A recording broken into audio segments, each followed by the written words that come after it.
Sustainability in Packaging workshop is a workshop with environmental center. This session will help students to explore historic and contemporary packaging created by our own favorite brands before investigating alternatives to single-use plastics and high waste levels. What surprised me the most is the fact that for so many years, one person collected all these products. Students will have a chance to design their own products, looking towards the future with sustainability as their main focus. Because obviously everyone is obsessed with convenience, we thought of like an incentive of a little stamp card saying at the bottom that your money comes out, and also a voice that goes, "Thank you."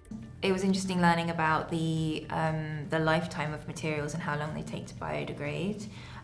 It's quite scary to think that it takes thousands of years and that we don't even know how long plastic takes to biodegrade, because it takes longer than the amount of time we've had that it's existed. So that was really interesting.